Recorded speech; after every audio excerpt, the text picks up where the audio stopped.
All right. Well, shortly after my last video here, we did find out the Oscar nominations announcement for who's in and who's out at the Oscars this year has been delayed, unfortunately, for by a couple days because of the really terrible circumstances going on out there on the West Coast, particularly California spots with the wildfires continuing to do extensive damage, I think, to a lot of major things going on here as far as the awards calendar is concerned. And that's, of course, goes without saying. Yeah, obviously, it's also just been an extremely destructive, natural disaster and everything. So that being said, we have a couple extra days just for our purposes here.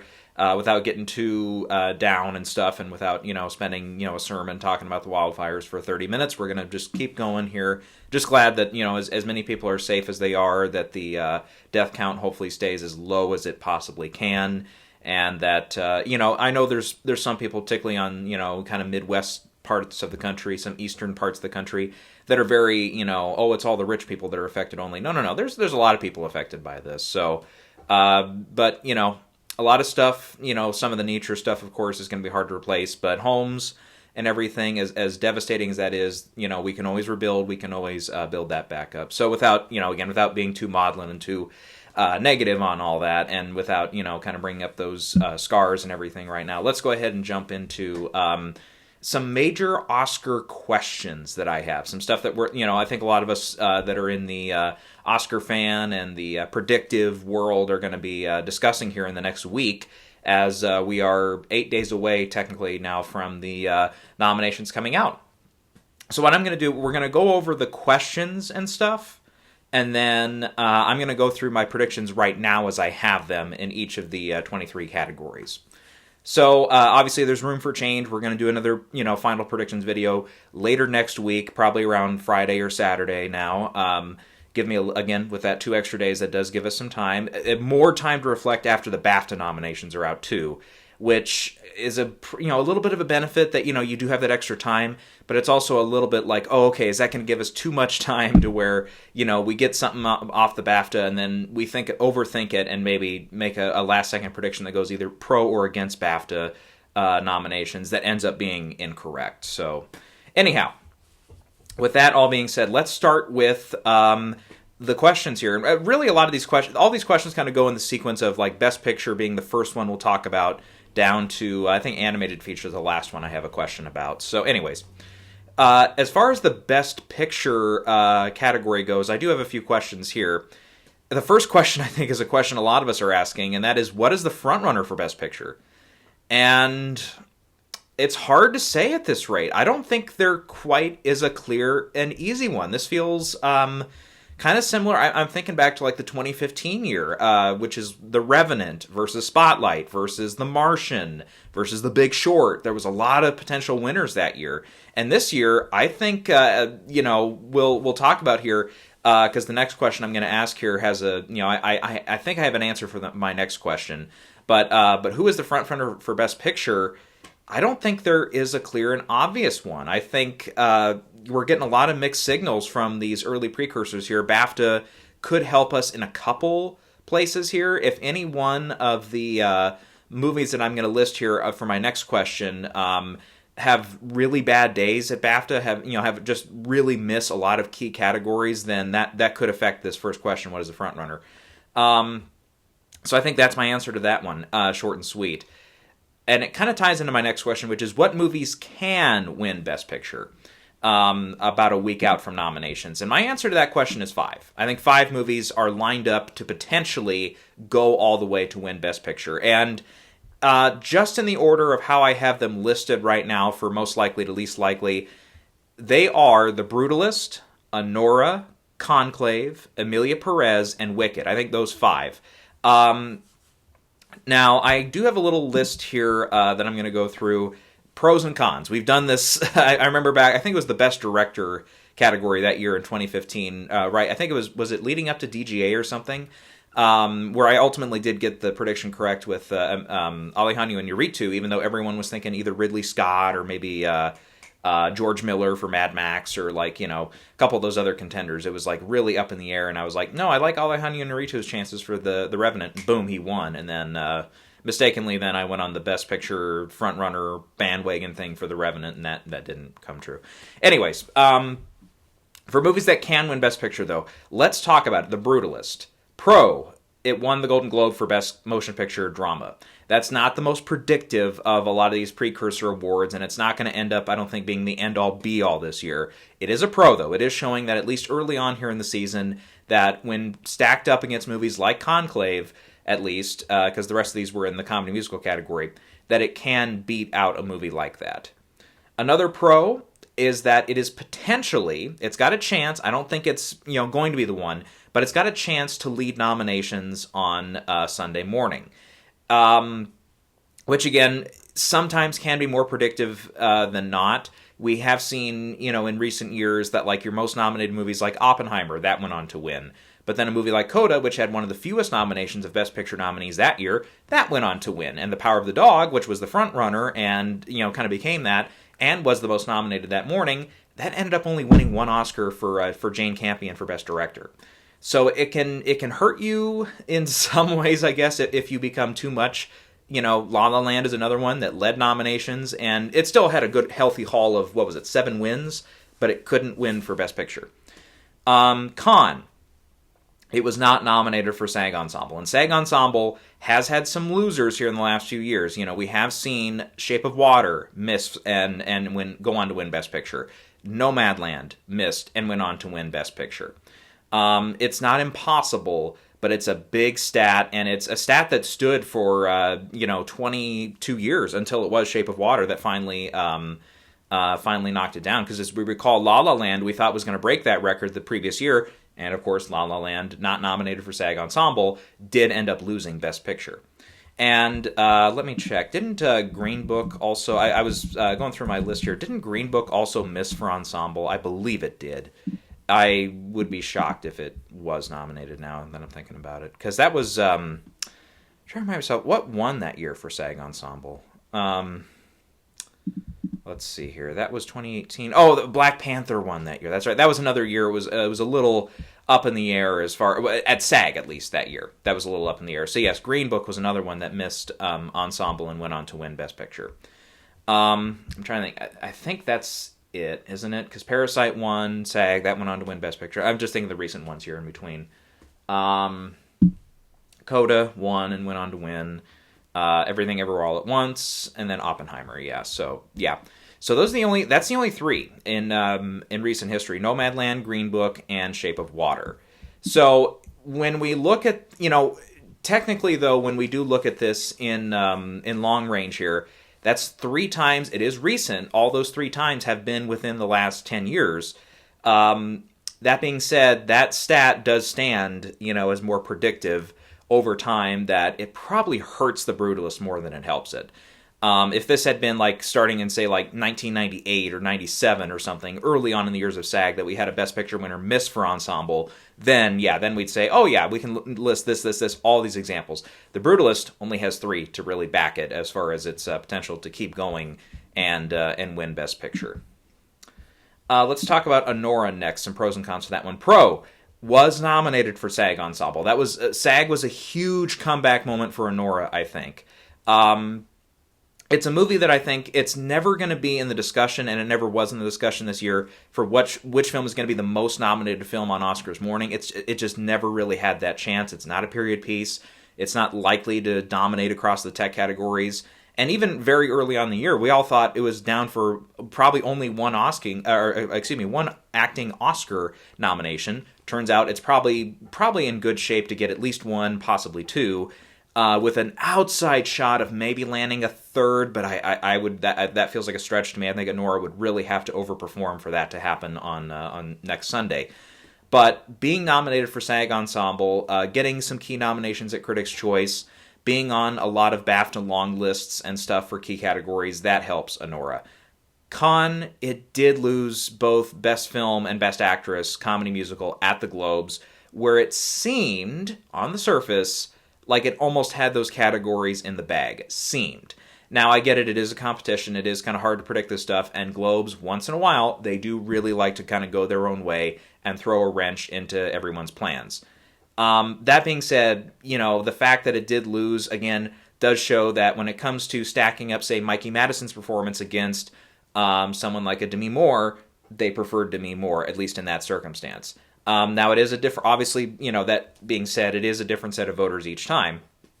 But it does show that when stacked up, they do prefer Demi Moore in that specific case. And the same with the Best Film category, with Emilia Perez also being one that they picked that film over Anora. Let's see, Conclave. Pro for Conclave. This seems to be the movie, at this rate, that is not going to be missing any key pieces yet. It's nominated for SAG Ensemble. Got a good push of nominations, number of nominations, both at Critics' Choice and the Globes. It was one of the most long-listed films at BAFTA. This really does seem to be one of those movies that has yet to disappoint.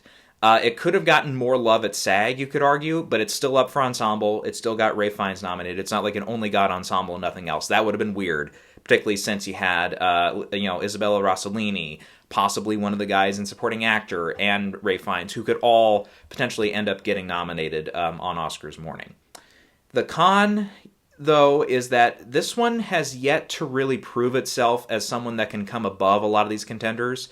Its only major win so far, obviously we've only had the one, but the only major win it has at the televised awards so far is Screenplay at the Globes, which is, it's a category it's important, but it's not like a key category. It's not one that is, again, super predictive. I just think in the last, let me think back here. When was the last time we had a Screenplay winner at the Globes be the one that went on to win Best Picture? And my answer is I really don't recall.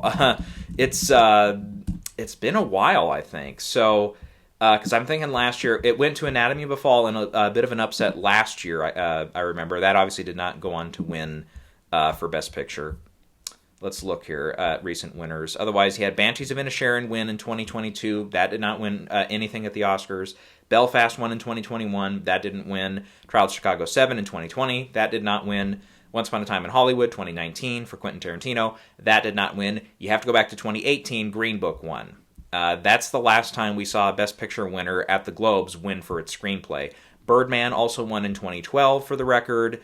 And before that, you got to go back to Slumdog Millionaire.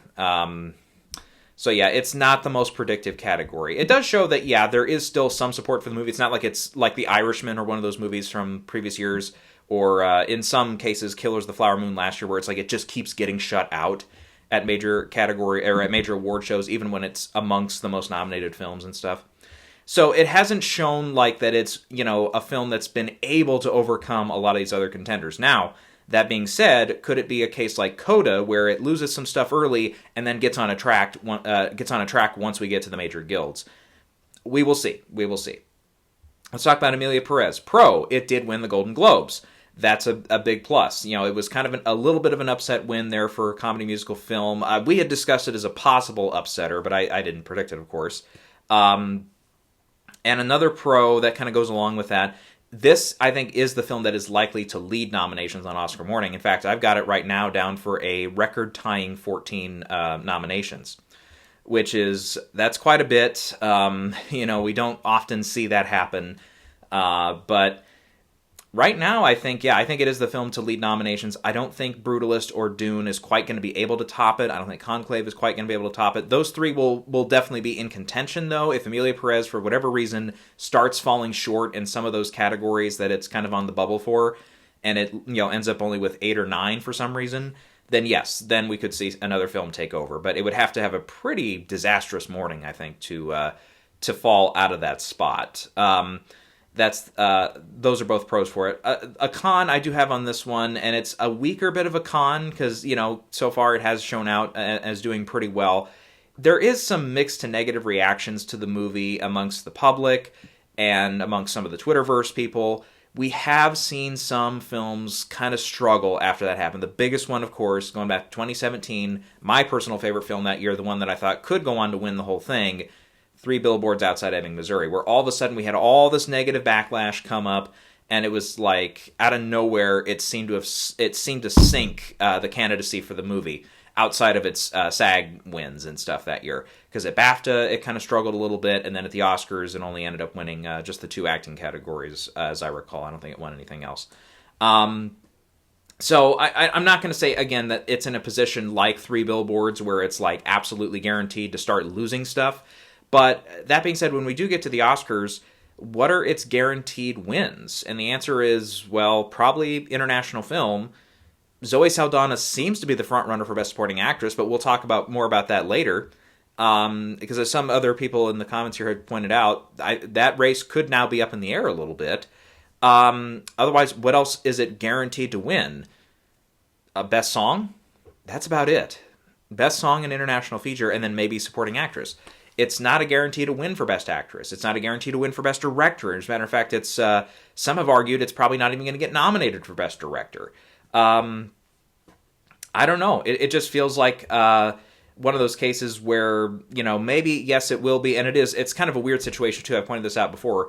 It's weird that we have a movie that's, projected to lead nominations, and arguably in this case, and, if my predictions are all correct, which I know not everyone has it down for the same nominations that I have it down for, if I'm correct in everything and it ends up with a 14, this will really be the first time we see a movie get that many nominations and not be the projected frontrunner to win Best Picture. La La Land was. Titanic, back 25 years ago plus, was. All About Eve, back in the 50s, was. More or less, as small as the community was back then for people that were predicting this stuff, which mostly was, down to columnists and stuff. But, it does feel like, okay, something's a little off with the movie, even though, yes, it is winning here at the Globes, and yes, it is doing all that. And let's not forget that is the Hollywood Foreign Press.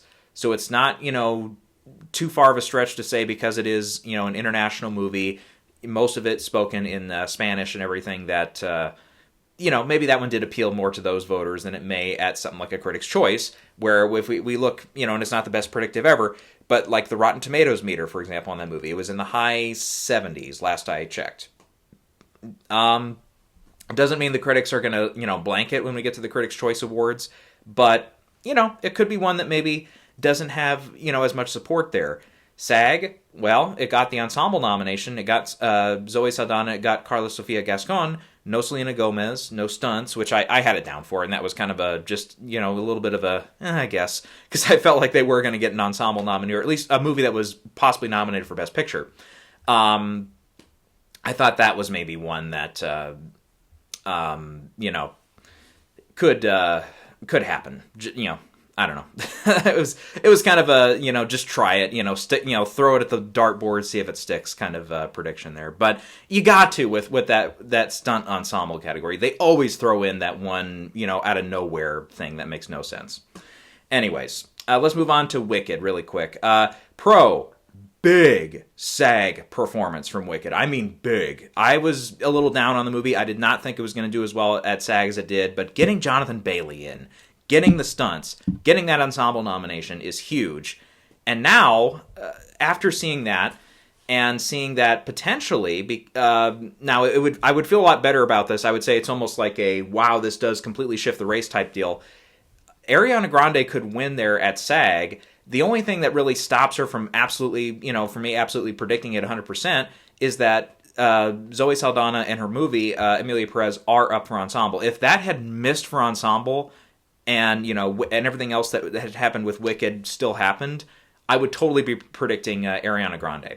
But that big SAG thing, okay, that does show that, yeah, this thing, is not only extremely popular, but it's, it is sticking through with some of these voters. Did do very well at Critics' Choice, getting in for stuff like screenplay at Critics' Choice, which I did not think was going to happen.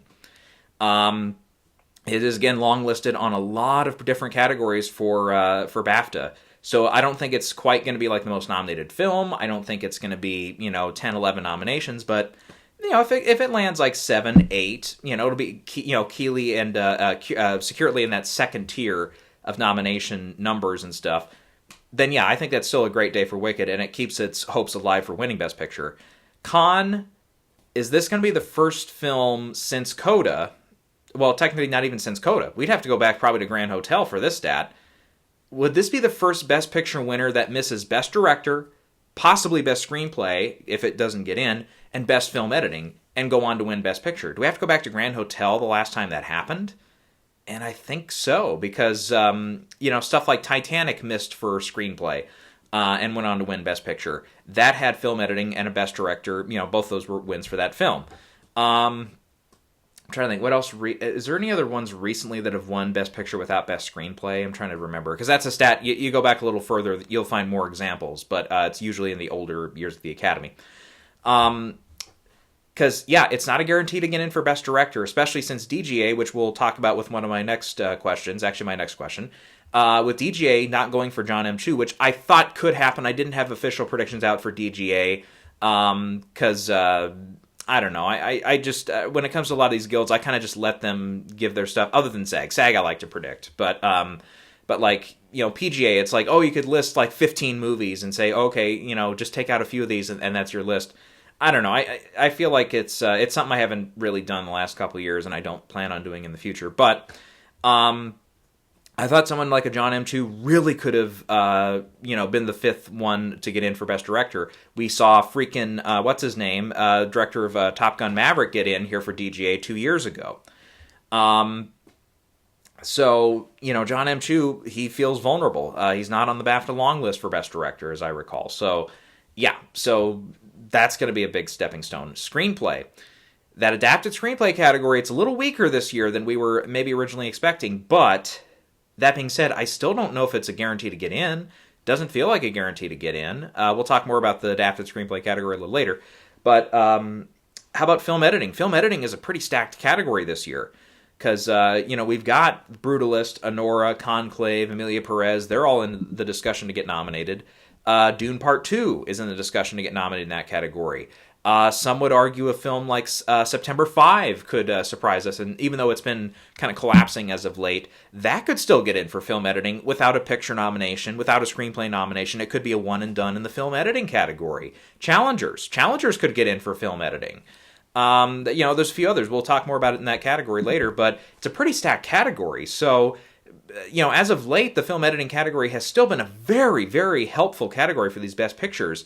Again, you have to go back, Coda is the most recent one to win without a film editing nomination, but even go back to like Green Book, that made it in for film editing, as an example. So, it's a very key predictor, and if Wicked misses that, then this is going to be a huge, huge win for Wicked if it does go on to win Best Picture, if it does miss those three categories. So, It would have to really break a lot of records if it's going to keep going for a win.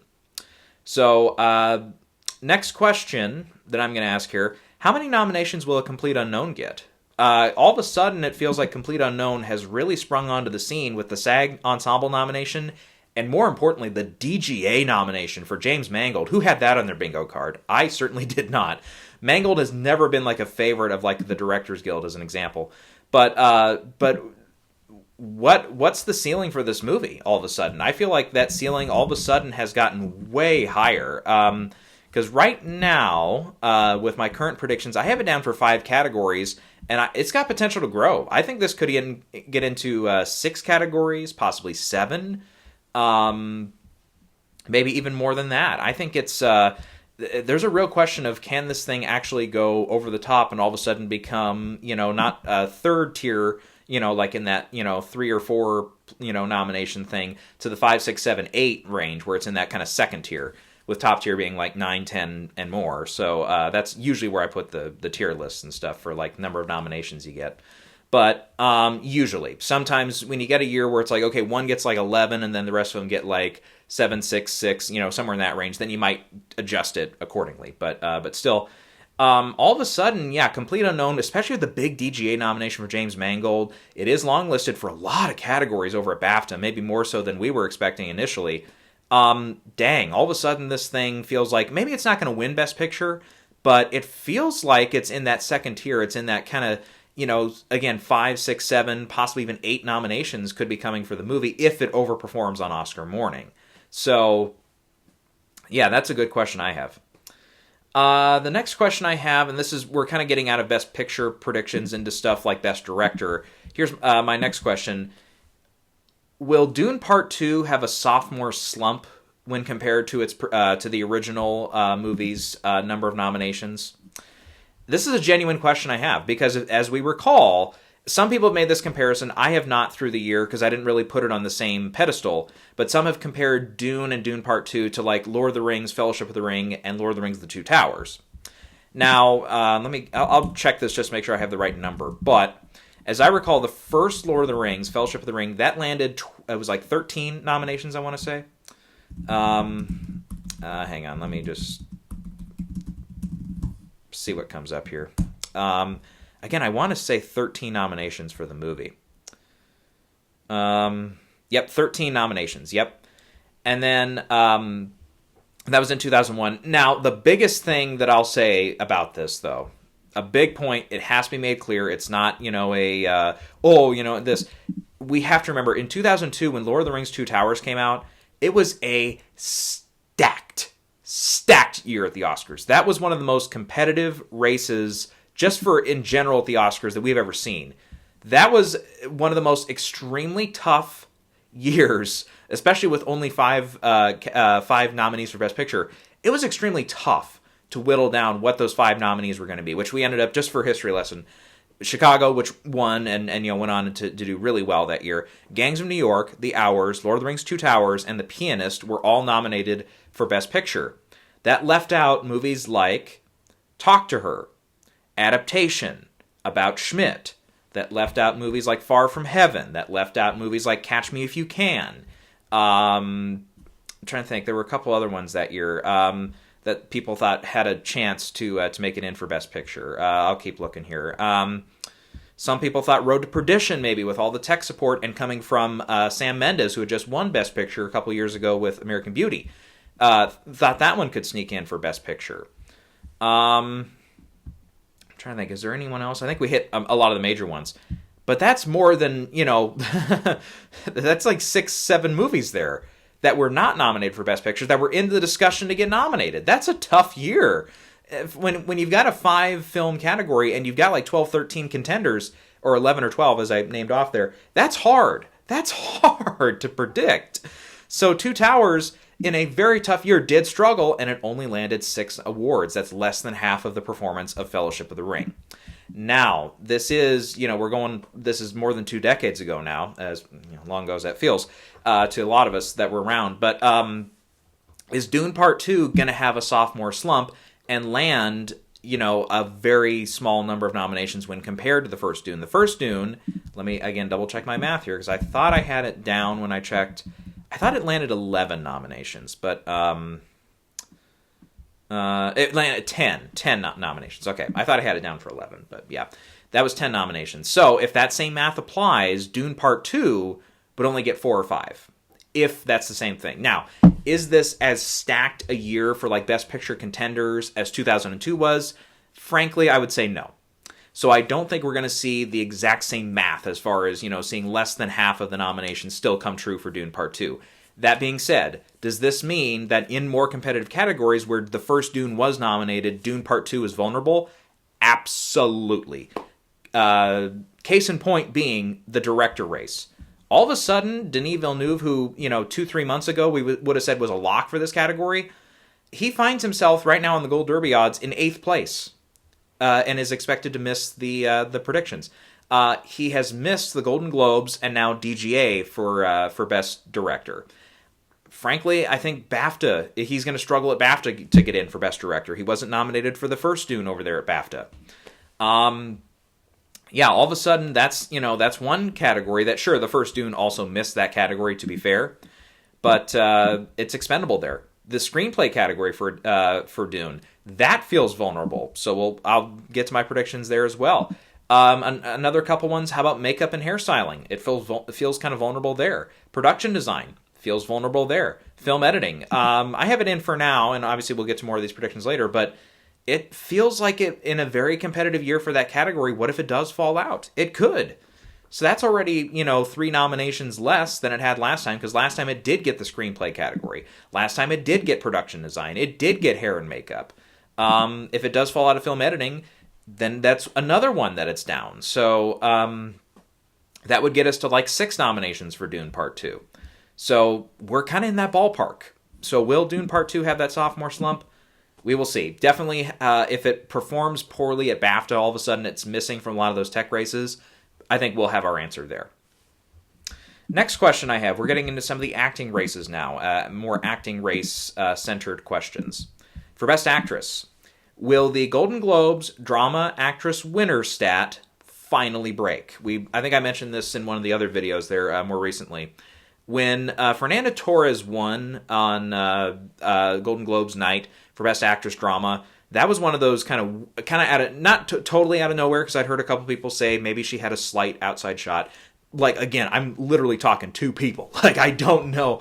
Almost everyone had Angelina Jolie or Nicole Kidman winning that race. And then it was Fernanda Torres.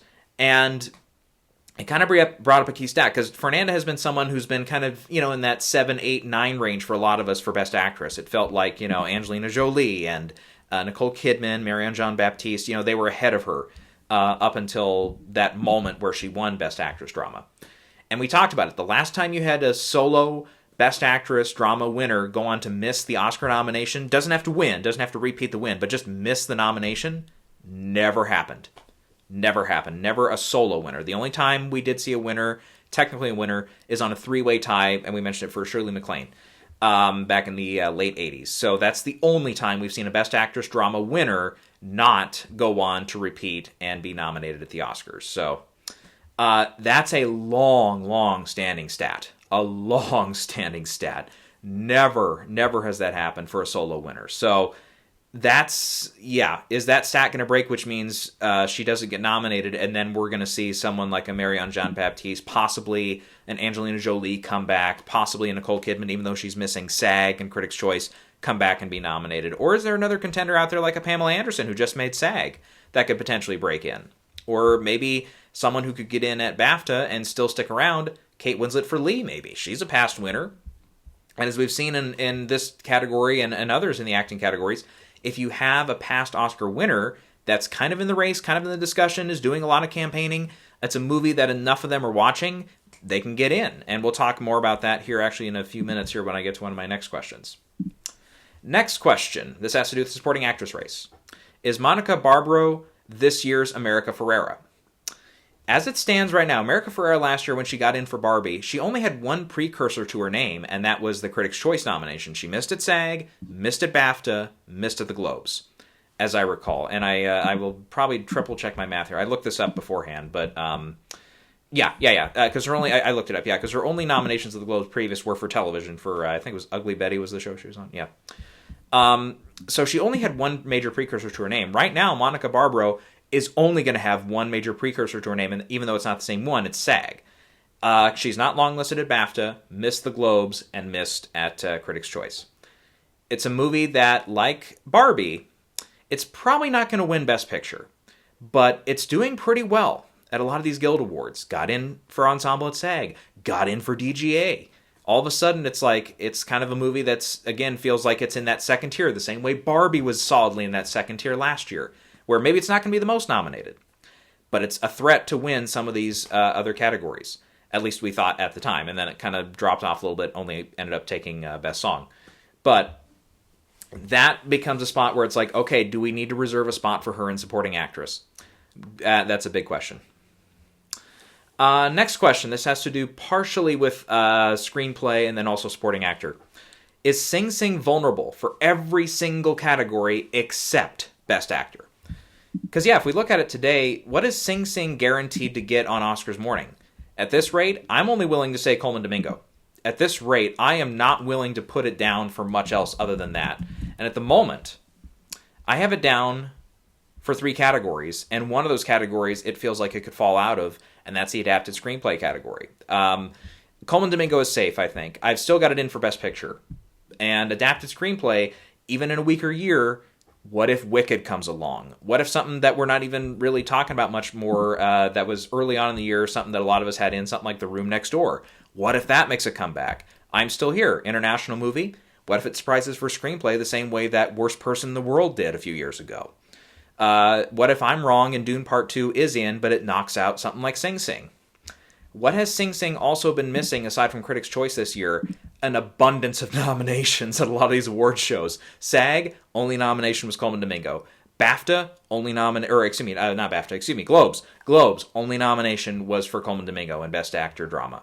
It's like, whoa. BAFTA, what movie kind of suffered a little bit? Sing Sing. It didn't do extremely well at BAFTA. So, yeah.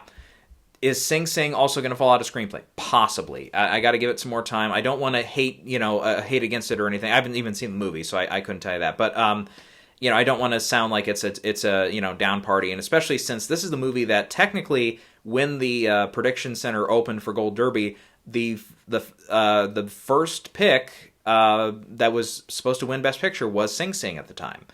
That would and obviously we've seen how many early frontrunners go on to not only just not win Best Picture. A few of them have gone on to completely miss Best Picture. What's the I was thinking back to, there was one in the 90s that I think went on to only get one nomination. That was like Angela's Ashes or Angela's Wishes or whatever the hell the name of that movie was. That at one point that was supposed to win Best Picture in the late 90s there, and I think that was one. It ended up for like score and nothing else. I'm trying to think what else. I remember back in 2015, Joy. Joy felt like a movie. You had David O. Russell. It felt like he was on the come up, and it felt like his movies recently been doing really well. This felt like a spot he could finally get a Best Picture winner.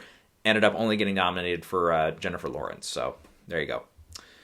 So that's my next question. Yeah, that's my question is Sing Sing vulnerable for every category except Best Actor? And the answer is yes. And I think, Clarence Macklin, after missing SAG, he feels like it's going to be a stretch to get him in for supporting actor now.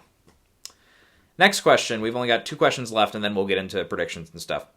Next question is, will Maria suffer in the technical categories? Because Maria, up to this point, Angelina Jolie felt like a pretty safe bet in the Best Actress race until she missed at the BAFTA long list, and then she lost the Globe, and then she's not nominated at SAG. It's like, that's in big trouble. Because outside of that, I think really its only chances otherwise to get nominated are cinematography. It's a previous nominee in that category, so I feel like it's still going to stick around there. Costume design feels like it's a pretty safe bet for costume design still at this rate. Not guaranteed, but it's certainly still in the discussion. Production design, I think it's possibly a player in that. And the only other one I would say is maybe makeup and hairstyling. It is shortlisted for makeup and hairstyling. Other than that, this thing is going to struggle, and I don't know how many nominations it could end up. It could end up with 0. It could all of a sudden be from, going from, hey, kind of as some, not a lot. Some people had it as a fringe Best Picture contender here, like not even 2 weeks ago. All of a sudden, it could go from that to a goose egg, which we sometimes see. September 5 is an example this year where it's like, hey, a couple of weeks ago, even maybe a little further back than that, some people had it as a fringe Best Picture contender, maybe one that was even getting in for Best Picture. And now all of a sudden it feels like it's in a spot where it's like, okay, maybe it can manage 1 nomination in film editing, or maybe 2 nominations if it can also make it for its original screenplay bid. Other than that, it feels like it's really going to fall short in a lot of those key categories. So, yeah. And so, that's a question there. And then my last one is, will Flow become the frontrunner in Best Animated Feature? In other words, was the win by Flow at the Golden Globes a fluke? And now we're going to see the Wild Robot start taking over, or do we have another case here where the presumptive winner from last year, which was Spider-Man, will that be upset? And we'll see. that's a we'll see question. I really want to see where some of these other organizations go. Let me remind myself here. How well did Flow do at the Annie Awards? Annie Awards are not the most predictive, by the way. They can sometimes help. Sometimes help when it comes to this category. When we look at just some of the past winners here, let's say just the last 5 years, for example. Klaus won in 2019. I kind of went on that ride with a lot of other people and said, yep, Toy Story 4 is not going to win. They ended up picking Toy Story 4. In 2020, they went with Soul. That did go on to win. 2021, they did pick Mitchells vs. the Machines over Encanto. Encanto won. 2022, they went with Pinocchio from Guillermo del Toro. That did go on to repeat. And then last year, they went with Spider-Man Across the Spider-Verse over Boy and the Heron. Boy and the Heron ended up winning. This year's nominees, by the way, I don't think we've talked much about it, but you've got Inside Out 2, Kung Fu Panda 4, That Christmas, The Wild Robot, Ultraman Rising, and Wallace and Gromit: Vengeance Most Foul being your nominees. So Flow didn't get nominated. I don't know, because again, I haven't looked extensively at this, but it was eligible, yeah, because it's got 3 nominations here. So it kind of feels like, technically when we go back, it's kind of an every other year thing, isn't it? 2019, 2021, and 2023 were all off years. 2022, 2020, and technically if we go back to 2018, because Spider-Man did win that year and go on to repeat at the Oscars, that's, those were ones where it did win. So if you go just by that math, technically, yes, you are going to go with Flow to win Best Picture at this rate. Now, again, one thing that's really going to be key for Flow, can it make it in for the international film category as well, where it is shortlisted? And if it doesn't get in there, if it somehow misses there, I think it's in. A lot of people have it in, but if it misses out to something like How to Make Millions Before Grandma Dies, or Girl in the Needle, or Vermilio, or possibly even Dahomey, or I think that's how you pronounce it, which is also up for documentary. Then I think, then it's a real race in that way where you lean back toward, okay, Wild Robot can really, get up from the fall it took of the Globes, missing there, or I shouldn't say missing there, but, not winning there. And it can go on and become the winner at the Oscars. But we'll see. We'll see. Okay, so those are my Oscar questions. And we'll kind of maybe go back and explore those questions definitely after we get BAFTA nominations. Some of those questions could be answered or potentially altered a little bit, my answers. But let's go ahead and run through the 23 categories here real quick. I'll talk about what I have and what I don't have and stuff like that. So for Best Picture, we already named 5 that I have: Brutalist, Anora, Conclave, Emilia Perez, and Wicked. Next up would be Complete Unknown, then The Substance. I put that one in. Dune Part 2, A Real Pain, and Sing Sing are my 10 right now. So I've taken out Nickel Boys, and Nickel Boys kind of feels like one of those movies that we see once in a while at the Oscars. I'm thinking back to like The Big Sick and movies like that, where they stick around, they do some, they hit some spots through the award season, and then they only end up getting nominated in screenplay. I feel like Nickel Boys and possibly one other contender that we'll get to here in a little bit, they feel like movies that are kind of on that path. Which still means there's passion for the movie, still means there is a shot that it could get that 10th slot. It could be very much like Women Talking from a couple years ago, though that one I think had a little bit more projection to possibly win the screenplay category. Nickel Boys feels like it's in contention, but something like Conclave, for example, does feel like that presumptive winner in adapted screenplay. Otherwise, for other Best Picture contenders, I would look at something like Seed of the Sacred Fig as still being on the outside looking in, September 5, and then after that, I don't know. I feel like we're really running out of room there after that for possible other contenders. For Best Director, my 5 right now are Brady Corbett for The Brutalist, Sean Baker for Anora, Edward Berger for Conclave, Jacques Audiard for Emilia Perez, and I've got Coralie Farragut in there for The Substance. It kind of feels like that is that kind of international director that could get in this year. Obviously, normally a spot like that, you'd say something like Jacques Audiard would also be that spot. But Emilia Perez is such a heavy, contender in other races and stuff. It doesn't feel like one of those Paweł Pawlowski or the guy Drive My Car.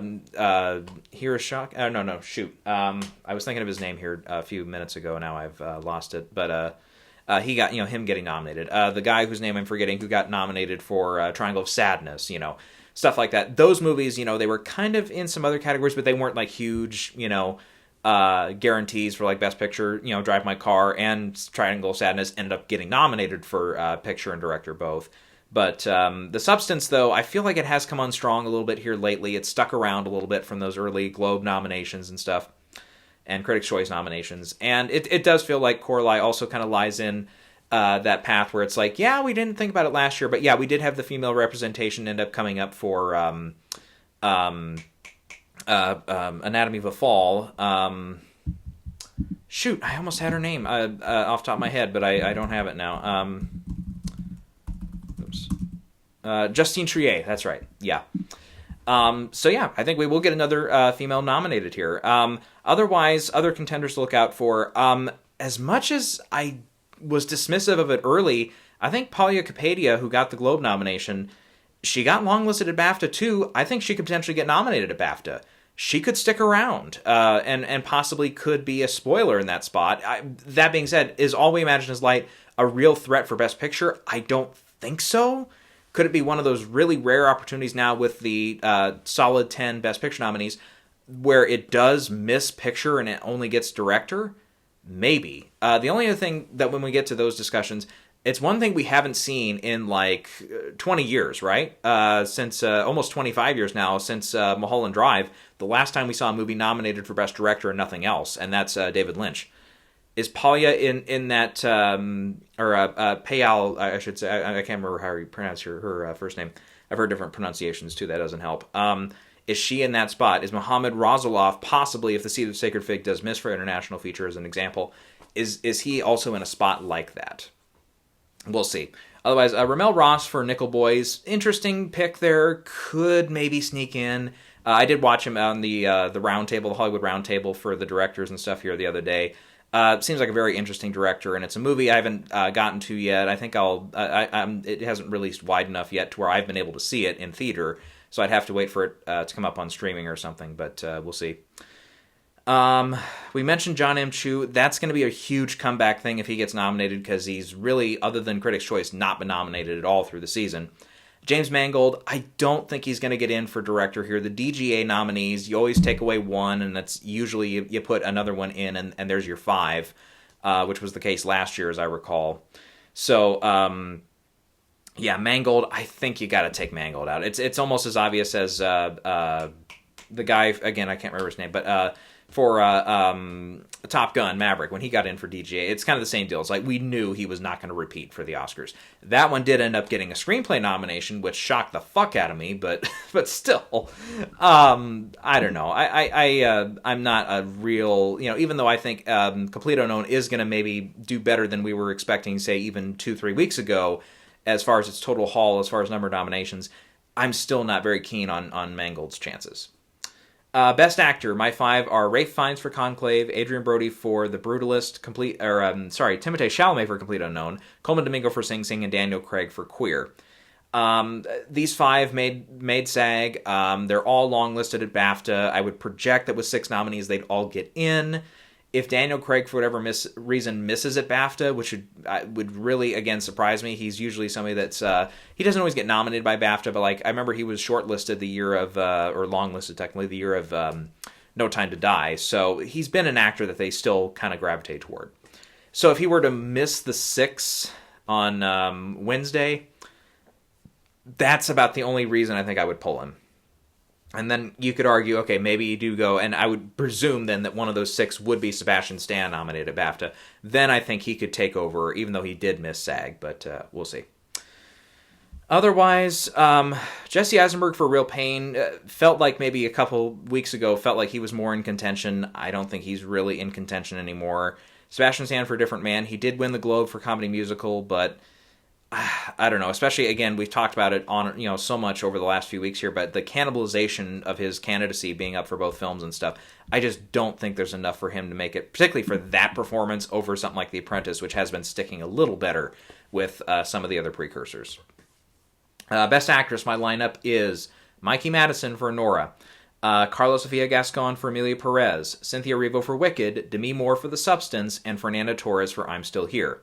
So I think Angelina Jolie, Nicole Kidman, I think they're out for the moment. I don't think they're done. Both of them are not going to be nominated at BAFTA. This would have to be a case of going with the previous winner if you've got an open slot. They'd have to kick out Demi Moore, they'd have to kick out Erivo, or they'd have to kick out Fernanda Torres, I think. Otherwise, Marianne Jean-Baptiste, probably a nominee at BAFTA. I would be a little, if she misses BAFTA, then I think she's done, but because she also missed the Globes. She missed SAG, so she's really kind of really close to being done, I think. But yeah, I think we're down to those 8 contenders for Best Actress. Supporting Actor, this is kind of a fun one in some cases. Kieran Culkin for Real Pain, Guy Pearce for The Brutalist, even though he did miss SAG, Yor Borisov for Honora, Edward Norton for A Complete Unknown. I'm gonna pick Stanley Tucci still for Conclave here on that whole thing. You gotta almost always pick a nominee in one of these categories that has missed every precursor and still gets in at the Oscars. Usually, Brian Tyree Henry from, was it last year or 2 years ago? He will disagree with you because he was a first-time nominee. Usually it's a past nominee or a past winner that usually takes that spot. Stanley Tucci is a past nominee, not a past winner, though. Denzel missing at SAG for Gladiator 2 is not a great sign. Again, like Nicole Kidman, Denzel is one of those guys, if he gets nominated at SAG, usually he gets nominated at the Oscars. If we want to, we can go back. But I think for him, I'll have to check here. Did he get nominated? I don't think he did. I was going to say, what about at SAG? I was thinking like American Gangster, where he was not nominated at the Oscars. He got nominated at the Globes, not SAG. That's right. Oh, no. Yes, that's true. Sorry. I saw he's nominated for Ensemble for American Gangster. Yes, which I did think. But otherwise, when you look at his past nominations, though, for Best Actor, The Hurricane went on to get nominated. Training Day went on to win. Flight went on to get nominated. Fences went on to won here at SAG. Didn't win the Oscar, but still went on to get nominated. Roman J. Israel Esquire went on to get nominated. Tragedy of Macbeth went on to get nominated. That's 6 for 6 since he's been a nominee, since SAG really opened their competitive categories at the Oscar, just in general as an award show. Otherwise, he has been nominated for like Ensemble, for Fences, and for American Gangster. But for what that's worth. So him missing at SAG is really key. I'm going to be the most shocked I've ever been in my life if he gets in for BAFTA for Gladiator 2 of all things, when he's never, and I repeat, never been nominated by BAFTA before. Not even for the years where he went on to win the Oscar. He has never been recognized at BAFTA, aside from a fellowship thing or something, special prize. Yeah, we never nominated you. We hate your guts, but here's an award kind of deal. So Denzel is not, even though he's long listed at BAFTA, he is not going to get in. I'm almost willing to bet the farm on that he's not going to be a nominee. And then otherwise you've got Jeremy Strong, who did show up at at Globes and at SAG. He's in contention for sure, and he would probably be the one I would pick if not for this whole Stanley Tucci and a nominee at other ceremonies getting in type of theory. If not for that, then I would say yes, give it to Jeremy Strong, and then we have basically 4 out of the 5 from SAG. Otherwise, you got Clarence Macklin, who's hanging around this category, but if all we're talking about here is Sing Sing, if that movie is on the downward turn, then that's really tough. That's really tough for him to come back and sneak a nomination away, especially since he's someone who's also not been like a professional actor all his career. It's a movie that, again, has been trending down. It's a movie that hasn't really been seen very well, at least on a theatrical level and stuff. It didn't make a huge chunk of dough at the box office. And aside from Critics' Choice, it has not done extremely well at all these precursor awards, and it's not going to do well at BAFTA, I don't think. Other than that, I think that's really our contenders. Outside of, if you want to say maybe something like a Mark Edelstein for Anora could sneak in another nomination for that film, or if you're really, kind of a little, I would say, frankly, at this point, a little gutsy, and you do want to say someone like a Jonathan Bailey, and Wicked is just going to be that big a performer on Oscar morning, then he's about the only other one I can see get in. Supporting actress. Oh, this is fun. This is the most competitive category, I think, as far as trying to whittle down who the nominees are going to be. I've got Zoe Saldana for Emilia Perez. I've got Felicity Jones for The Brutalist. I've got Ariana Grande for Wicked. Selena Gomez for Emilia Perez. And Isabella Rossellini for Conclave are my 5 right now. From last video, I recall I took out Isabella Rossellini for Conclave. Here's a reason why I put her back in. I thought about this. It's something that a couple other people have commented on, and I think it's absolutely true. In the past, and I've gone back here, I have examples going back to 2015. When we get to some of these categories, and you have an open-ish slot, you have somebody in there who will, potentially get in. When you have a slot like that, then usually they give it to the veteran. They give it to someone who's been around a while and who and can really, whether it's their first nomination or their 18th nomination, which I don't think we have any in my examples here that I listed. None of them have 18, but some of them do have multiple nominations. So here's examples from going back to 2015. These are actors and actresses that I think arguably could have missed, or they were not really like favorites to be nominated. I go back, Charlotte Rampling for 45 Years. Denzel Washington from Roman J. Israel Esquire. He had missed a couple of key categories that year. Christopher Plummer for All the Money in the World. That was kind of a little bit of a controversial thing. Will he get in? Will he not get in for replacing Kevin Spacey? Will they even like the movie? Willem Dafoe for At Eternity's Gate. He's somebody that's kind of, got a few key nominations early and then kind of fell out of the race, only to land a nomination later. I would argue Sam Elliott for A Star Is Born. He's somebody that didn't land every key nomination. Kathy Bates for Richard Jewell. J.K. Simmons for Being the Ricardos. Judi Dench for Belfast definitely is one of those. Most recent one would be Judd Hirsch for The Fabelmans in 2022. And in some of these cases, particularly the last two, Judi Dench and Judd Hirsch, you could argue there were other performers in that same film that were more likely to be nominated. Like Catriona Balfe, I think I'm trying to pronounce her name right, was also in Belfast and was more favored to be nominated. They went with Age Before Beauty in that case with Judi Dench. Same with Judd Hirsch, who had... God, I can't remember his name now. Sorry. God, it's right in front of me here. God darn it. I can't believe I can't remember his name. Paul Dano. He was, he was absolutely, I think, that the one that was going to get in for The Fabelmans for supporting actor. Nope, they go Judd Hirsch, who basically had one scene and was done. So when you go with that Age Before Beauty thing, Isabella Rossellini feels like that all over. She just absolutely is that case. Not in the movie very much, gets one key scene. There you go. And is a veteran, so it's been around the film industry for a while and stuff. So Isabella Rossellini, and especially since Conclave is a movie again, as I've stressed, it's a movie they're all watching. It's generally a movie everyone is liking. It's not really a divisive movie, outside of maybe some people maybe not liking the ending, but that's about it. So, so I put her in. I kind of struggled. I kind of went back and forth between Margaret Qualley in that fifth slot and Isabella and stuff like that. So it was a really tough decision for me there. Now with Margaret Qualley, she feels like, yes, she has been on that track where it's like, yep, she does feel like she could get in. Then she missed SAG, which is kind of big. Now Felicity Jones also missed SAG. That's true. And I expect that she will be nominated, though, at BAFTA. Coming, from the UK definitely helps her case there. The Brutalist, again, we expect to be a more nominated film than The Substance. Arguably, though, The Substance has come on a little strong here as of late. It does feel like a movie, even though it did miss DGA, it does feel like Coralie could get in for director. Feels like it'll probably be a nominee in screenplay. Demi Moore feels a lot more solid in Best Actress than she did 2, 3, 4 weeks ago. For some, for example, I had her as kind of being like the Margot Robbie of last year, where it's like she'll get a few key nominations early, maybe, and get the whole stretch. She'll get Critics' Choice, get BAFTA, get SAG, get Golden Globes, and then be left out in the dust for the Oscars. Didn't quite happen. I don't think so. With the Globe win, that's a big deal. That's I comparing it also to somebody like Viola Davis, who, as I recall, got almost everything she needed in 2022 for The Woman King, ended up missing the Oscar. And I remember I had her not predicted all year, put her in last minute, didn't pan out. Same thing with Margot Robbie. This time, though, unlike those two cases, Demi Moore is actually winning some of these precursors. Those two were always constantly nominated. They never won one of those competitive awards. Demi Moore actually won, so that's a big key difference, though. Otherwise, other potential candidates, we mentioned Monica Barbaro for A Complete Unknown. She could totally be this year's America Ferrera and fall in and get nominated.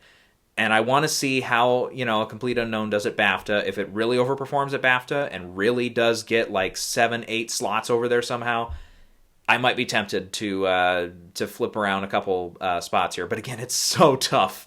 It's so tough with only 5 slots. Danielle Deadwyler, she did get the key SAG nomination. That might be a SAG and done type of deal. I just don't feel a lot of momentum behind that film, particularly in the performance. Yeah, sure, there's a lot of love for the performance and stuff, but I don't think it's one that's going to stick around. Jamie Lee Curtis for The Last Showgirl. She's another one, though. Another veteran. There you go. Past winner, like Kathy Bates. Definitely feels like it could happen, especially if she gets in at BAFTA over somebody like an Isabella Rossellini, over potentially someone like a Felicity Jones. If Felicity Jones misses BAFTA, then I think, okay, then she's really in trouble, because otherwise she'll have only gotten in for the Globes. Then I think you can fit someone like a Jamie Lee Curtis in there. And then otherwise, I think that's it. I mean, Aunjanue Ellis-Taylor, I know some people are still picking, particularly if they like Nickel Boy's chances for still landing Best Picture, maybe landing Best Director, maybe getting a past nominee in there as well again for her. But missing SAG and everything, that kind of felt like the kind of final nail in the coffin for her candidacy. Let's go to the screenplay categories. Original screenplay, I've got Anora, The Brutalist, A Real Pain, The Substance, and Hard Truths as my 5. So Hard Truths feels like another case to me where I talked about with Nickel Boys. It feels like one that, yeah, it's kind of sort of in contention for some of these other categories, but it only lands screenplay. That's kind of my pick on that. Mike Leigh is also someone who notoriously over time has been someone that does better in the screenplay category than he does like the picture category, for example. Sometimes getting actors in has also been a struggle for Mike Leigh. Maybe not like Secrets and Lies, his first kind of big major hit at the Oscars, but other examples, yeah, you can say that. Otherwise, I think you've got September 5, possibly All We Imagine Is Light. If All We Imagine Is Light, because I would imagine they do the screenplay categories before they get to Best Picture. If All We Imagine Is Light does get nominated here, then it's like, look out. Then you got the director nomination. You've got the picture nomination, probably. Otherwise, Challengers feels like one that if it somehow misses some of these other, and I'm not really keen on its chances to like lock up slots in like the score or the song categories, for example, or even film editing. It could be one that also, kind of misses those, but hangs around and actually does get a nomination for its screenplay. It kind of feels like one of those moments. And then the only other one I would say is Seed of the Sacred Fig, which is also like All We Imagine Is Light, where it's like, if it gets that screenplay nomination, look out. Then we've got it coming up possibly for director and picture. On the adapted side, my 5 are Conclave, Emilia Perez, Sing Sing, Nickel Boys, and A Complete Unknown being my 5. So I've kicked out Dune Part 2. Complete Unknown feels like, yep, it's definitely on the uptick as of late. I would say, Wicked, it's not impossible for it to miss out here. It's unlikely. Traditionally, musicals struggle in this category. A famous example being you go back to like something like West Side Story, which swept every category it was nominated for. The only category it didn't win was original screenplay, or adapted screenplay in that case, sorry. La La Land, another recent musical, possibly could have won that screenplay category, but I think a lot of us at the end had Manchester by the Sea winning that one, unless you thought it was a total sweep. I'm Still Here is a potential nominee. The Room Next Door, I think, is not completely done, even though it has really struggled in this category all year. I think that one has something of an outside shot. It is Pedro Almodovar, who they do really like, and he's been nominated quite a few times at the Oscars before. His movies traditionally get 1 or 2 slots, here and there. But I don't know. It feels like there's just not a lot of momentum for that film either. Let's get to the other feature categories here, then we'll go through the text. For animated feature, my 5 are The Wild Robot, Flow, Inside Out 2, Memoir of a Snail, and Wallace and Gromit, Vengeance Most Foul. That feels pretty chalk to me, but I really don't think there's a lot of other love. Moana 2, for example, yes, it's made a killing at the box office, and it's approaching $1 billion worldwide here, potentially could pass that in the next couple weeks, but it's not a beloved movie. It's not a movie that I've heard people... When the first Moana came out, I remember it being like, yeah, people really, really like Moana.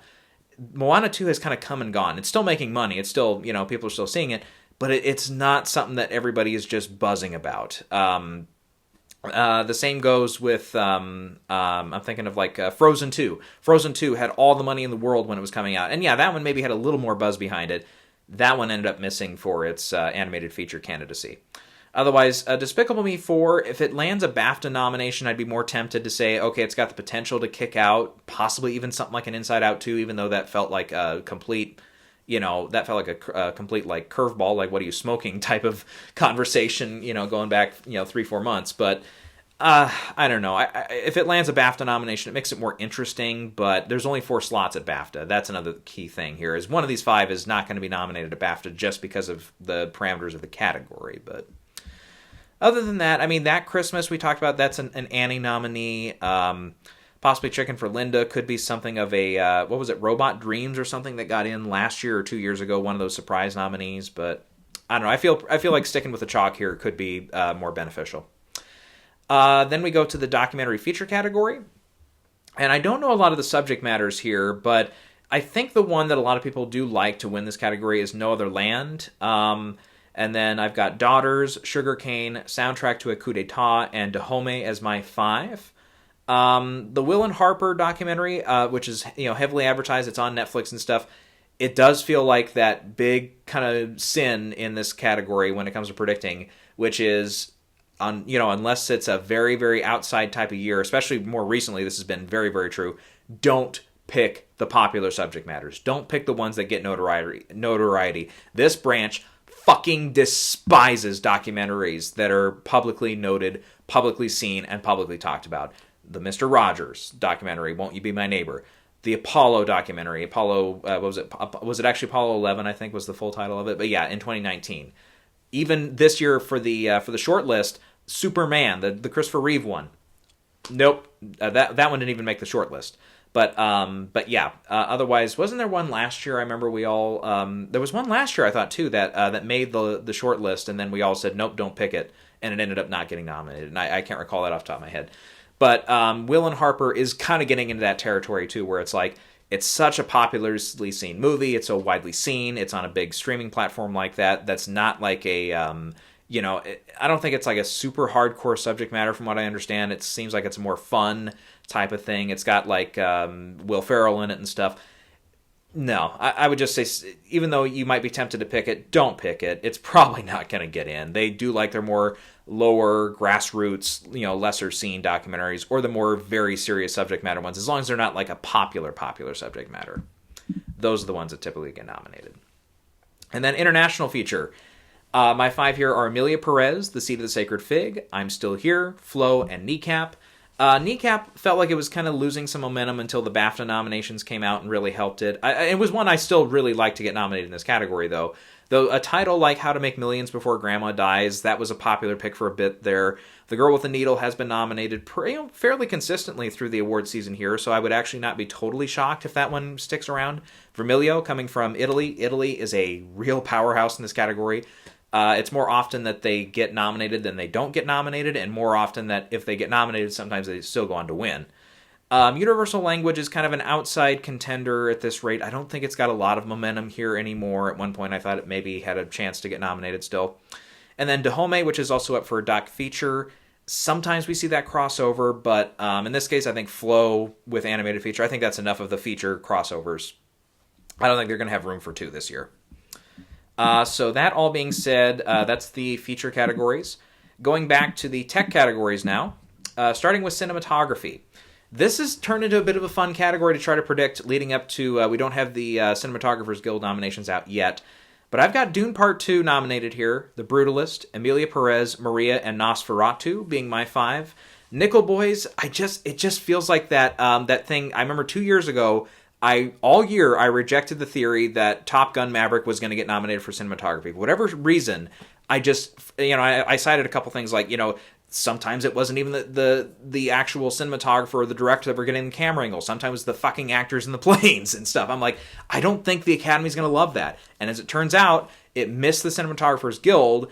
And then all of a sudden, for whatever stupid reason, I predicted it to get in, and then it missed. So I'm like, fuck, there we go again with me saying all year, being consistent with, I'm not picking it, I'm not picking it, I'm not picking it.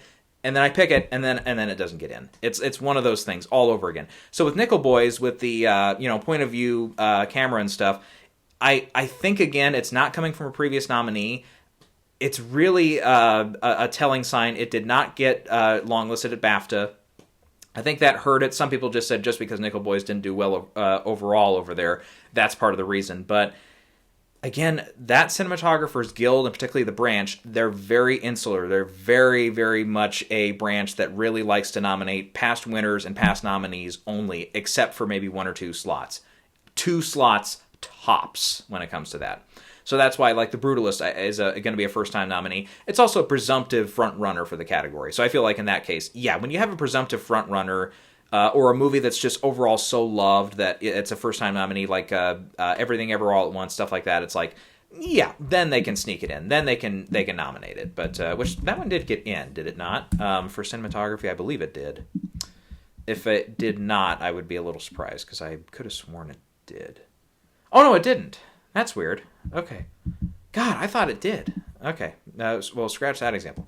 But yeah, generally, though, the trend is the same, though. Yeah, when you do have some of those past nominees and stuff, when you've got an open slot, then yeah, they will give it to a first-time nominee. So The Brutalist, again, would be a first-time nominee in this case. So Nickel Boys, I'm leaving that one out still. Conclave is going to be really close. Really, really close. Conclave, it could knock out Maria. It could knock out possibly even Nosferatu. But I think Nosferatu, it's so goddamn gorgeous to look at, too. Dune Part 2, though, I again have to give credit to Greg Fraser, especially that whole arena sequence and stuff. That alone, I think, really shows that, yeah, he is still, even though the first Dune already won for cinematography, he showed up for this movie. He was ready to say, let's shoot some beautiful photography stuff here.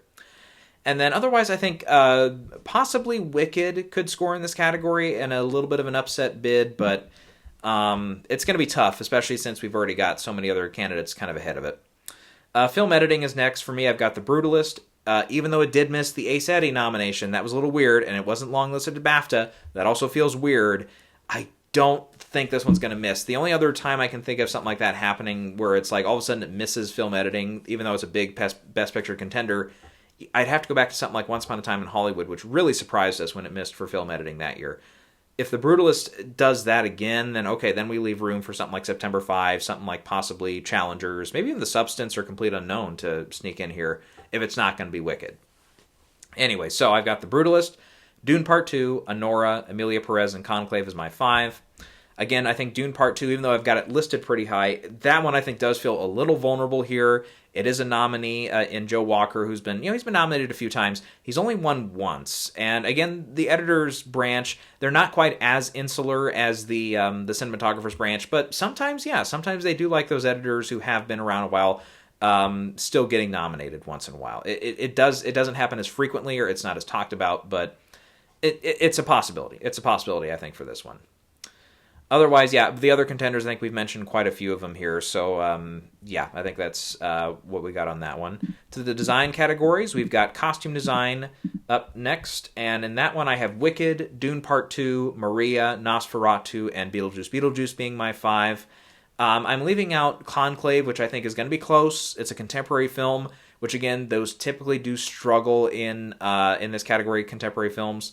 It'd have to be, you see something like, what was the movie Wong Fu or whatever, or was that nominated? Or no, I'm thinking of Priscilla, Princess of the Desert, or Queen of the Desert, or whatever, which is a more exotic contemporary design and stuff. Something like that, yes, that can get in. That actually won that category, as I recall, that year, and that was in the 90s. But did the Wong Fu movie get nominated for costume design, or am I just dreaming that? Maybe I'm dreaming it, but I'm not going to double check. But yeah, Conclave, it feels like a movie. It's more contemporary. It is also, again, potentially a spoiler for a movie that could end up with most nominations. So I think that one's going to be close, but I'm going to leave it out. Blitz, it could get a BAFTA nomination for its costume design. But again, that movie, especially here in the last month and a half, it has felt like it's in free fall, even though I had it in for quite a while there for Best Picture. Gladiator 2, I think, is also a fringe contender here that could break in. Particularly Maria feels a little expendable here, but and maybe Beetlejuice. But, that's another one that's Colleen Atwood, I believe, is the costume designer on Beetlejuice. This is another branch, though, when we do talk about, past nominees and past winners stuff. They really, really, really, again, do not like to award too many new costume designers with nominations. Now, last year with Poor Things, that was an exception, but and that ended up winning the category too. But really, again, they'll leave maybe one slot to a new nominee. Otherwise, forget it. Let's see. Otherwise, other possible contenders here. If The Brutalist does go full bore, ends up being the most nominated one, and it's a Power of the Dog type syndrome where it starts getting nominated for everything, then The Brutalist could also sneak into this category. But that's really about the only other contenders I'm counting on at this rate. Production design. My nominees here are Wicked, The Brutalist, Nosferatu, Conclave, and Beetlejuice. I'm sticking with that Beetlejuice prediction. It did get in for its fantasy design at the Art Directors Guild. I don't know. With the real sets and everything in that movie, I feel like that's one, it's not a lot of people predicting it right now from what I've seen. I feel like that's one that could pop. I could be just completely dead wrong about it. I was completely dead wrong about like Saturday Night sticking around and getting a SAG Ensemble nomination. I was dead wrong about that. But I don't know, and especially with there's a lot of crossover between production design and costume design, which this year I only have 2 movies otherwise crossing over. Last year I think they were 5 for 5, which again does not happen that often. So I would say, you have to lean towards something like that happening. Otherwise, you could put Dune Part 2 in here. I could just, again, part of that sophomore slump theory a little bit. Gladiator 2, which I'm starting to take out from a couple other, like costume design. I think I kind of bandied with that one for a little while getting in, but I've got that one out. Blitz, again, could get a BAFTA nomination and might repeat here, but we'll see. Complete Unknown is something, again, with it kind of being at its peak right now, more or less, over the course of the season so far. Could it sneak in for something like a production design? Maybe, but I wouldn't bet the farm on it. To the music categories now. Best Original Score. My 5 are The Brutalist, Conclave, Blitz, Amelia Perez, and The Wild Robot. This is one of the few categories I still have Blitz getting nominated in. It is Hans Zimmer. They love Hans Zimmer. They nominate Hans Zimmer all the time. And since Dune Part 2 is not eligible and did not make the short list, I think if they want to go Hans Zimmer, this is their only option. Wicked, I think, is close. Challengers did win the Golden Globe for its score, so that one could make its way in. The Room Next Door and Nosferatu, I've heard some people discuss in this category. Yeah, I think that's probably about the extent of it, though. To the original song category, my 5 are El Mal from Amelia Perez, The Journey from the 6888, Kiss the Sky from The Wild Robot, Mi Camino from Amelia Perez, and Never Too Late from the documentary Elton John, Never Too Late. I kind of like my 5 here. I like my 5. Like a Bird from Sing Sing was one I did have for quite a while here, but I just don't love its chances anymore. With Sing Sing, again, on the downward turn. Typically, when you get a Best Picture nominee like that, sneaking into one of these categories, it's a strong Best Picture contender. I think of like the Lullaby song from like Life of Pi getting in when that wasn't really expected to. Life of Pi was arguably a top 2 or 3 contender that year and ended up winning Best Director and a few other tech categories. Sing Sing is not in the arena of Life of Pi, so I'd be at this rate I wouldn't be like totally shocked if it got in, but I will be a little bit slightly surprised if it does get in. Compress Repress from Challengers has gotten a couple key nominations early, but I don't know, I just don't love it. Will and Harper Go West from the Will and Harper documentary. Possible. It is possible for that one to go the distance. Otherwise, I think the rest of these, like Beyond from Moana 2. Moana 2 has just really not been a favorite this year. So, Tell Me It's You. That's Lin-Manuel Miranda. And again, that movie, even though it's been doing pretty well at the worldwide box office, and it's U.S. box office has picked up over the holidays here. Doesn't seem like it's really in the conversation for way too much right now. Makeup and hairstyling is next. I've got Beetlejuice, Wicked, The Substance, Nosferatu, and Amelia Perez as my 5. I pulled Dune Part 2 from this. Again, part of that sophomore slump, a little theory. Different Man could get in, possibly. Waltzing with Brando, with heavy prosthetics on Billy Zane to make him look like a famous actor. That feels like one where it's like, ooh, maybe I do need to put that in instead of something like arguably Nosferatu, maybe Beetlejuice, even though I've got it in first right now as I had that as just my early placeholder. I guess I could rearrange that a little bit because I know a lot of people like either Wicked or The Substance to win this category. Otherwise, The Apprentice and Maria both have possible acting contenders that are kind of fringe right now, just a little on the bubble contenders. If one of those two films does get in for its makeup, then you're like, oh boy, look out.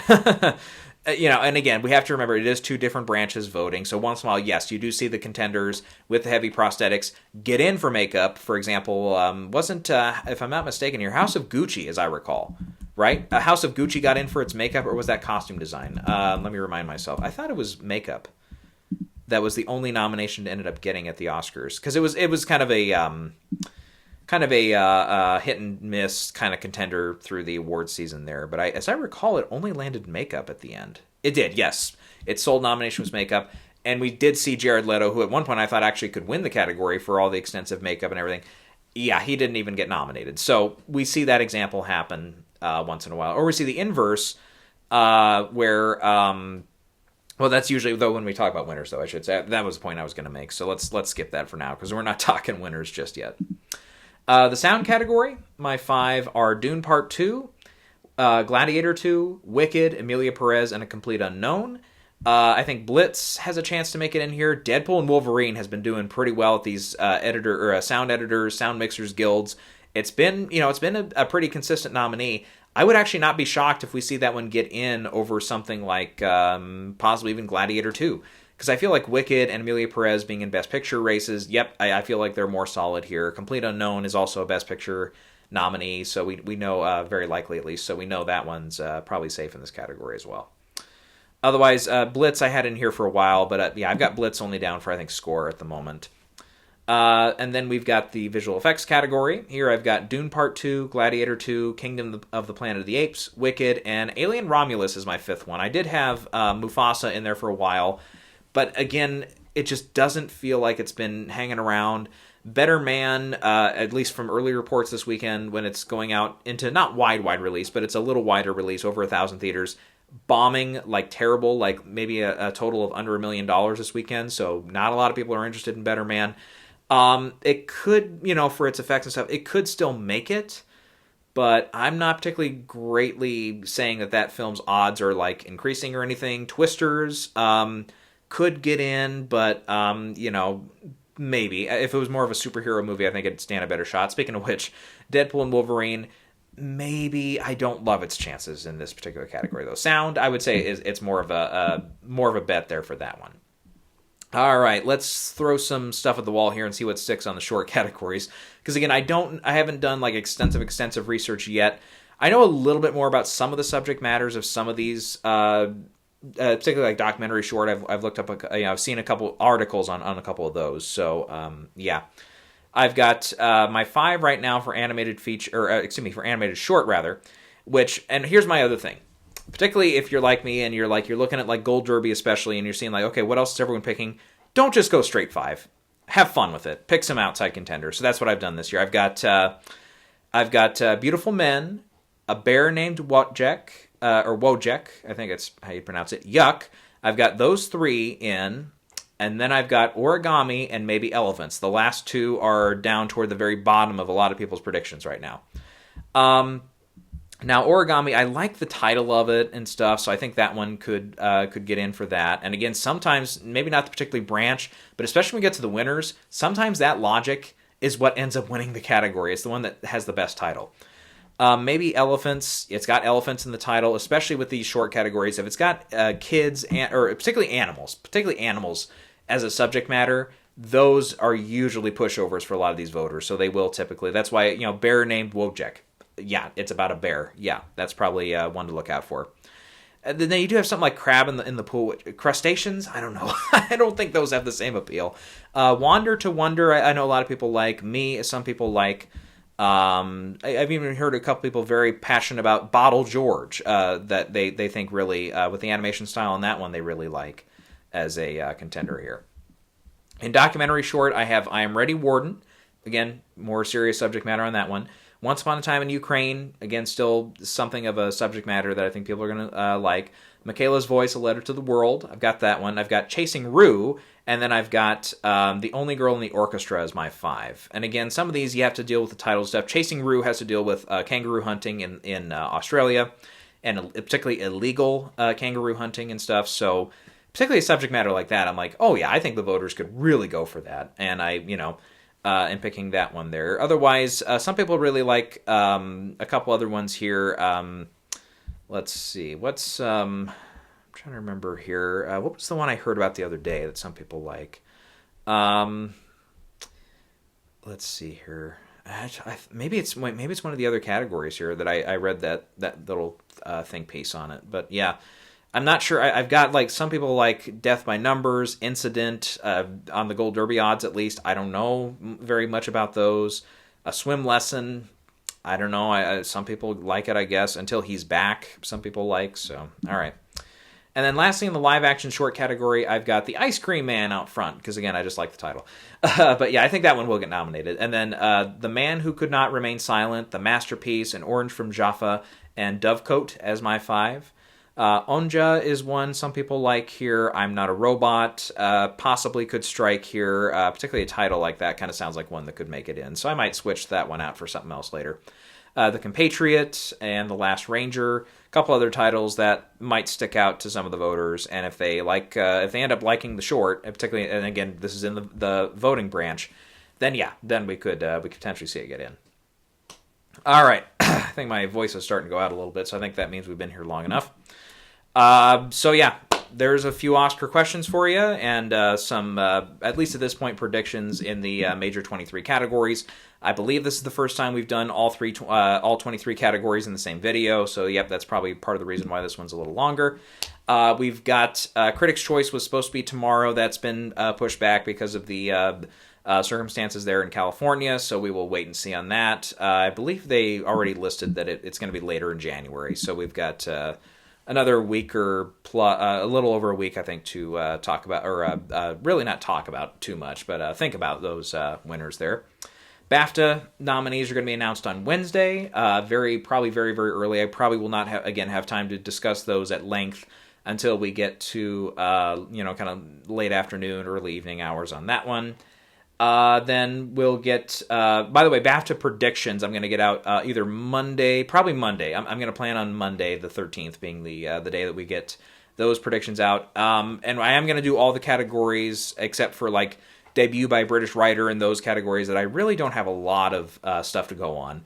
I'll go on I'll do British film, I'll do casting, I'll do those categories, as well as the tech categories. I'll do the top categories as well. Right now, from what I've seen at least on Gold Derby, I've seen they've only given predictions in the top categories. What does IndieWire have right now for their? Reminds me again, I haven't checked here in the last couple days. But let's see. I'm trying. Where's their? Excuse me here. Where's the stuff for BAFTA? Where did they even put it? Here. Let me go to the awards tab again. Predictions. What do they even have for BAFTA? Anything? Do they have even any pages? Because they've got individual pages as usual for their different Oscar categories, but I don't think they have anything for BAFTA, do they? Let me just look up at least their stories for BAFTA, and I'll see what they. No, when it comes to stories, yeah, you go to it's only stuff from last year, like the winners and the nominees. So. Let's see. Maybe I'm looking in the wrong spot here, but anyways, I haven't seen much on this for IndieWire for BAFTA yet. Nothing that I saw in the last couple days, at least, for articles and stuff. Which obviously, yes, the search results also show that, but they haven't written up anything. But yeah, so I don't know, because I feel like it's like why is nobody predicting like cinematography or production design or stuff at BAFTA? It's like, yeah, so I'm going to go ahead and do it. I'll go out on that limb, see what I get right and get wrong. We'll see. And and I think that does overall shape your predictions too, as far as the rest of the categories. Like, ooh, if this one's doing particularly well across most of the board, does that give it more or less credence to get nominated in a key acting category and stuff like that? I think that that helps. So, yep. Otherwise, I think that's all I got for today. So we will be back for sure on Monday, and we'll do those final BAFTA predictions, and then we'll probably be back later that week, probably on Friday, Saturday.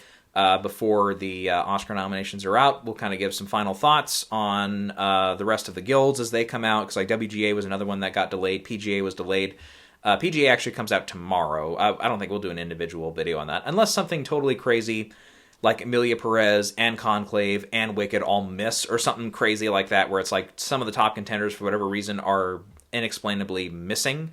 For some reason, then maybe we'll pop on for a quick, 20-minute chat or something. But we'll see. We'll see. So yeah, a couple more videos, and then we will be, before we know it, doing live reactions to Oscar nominations, even if it is just a couple days later than we originally expected.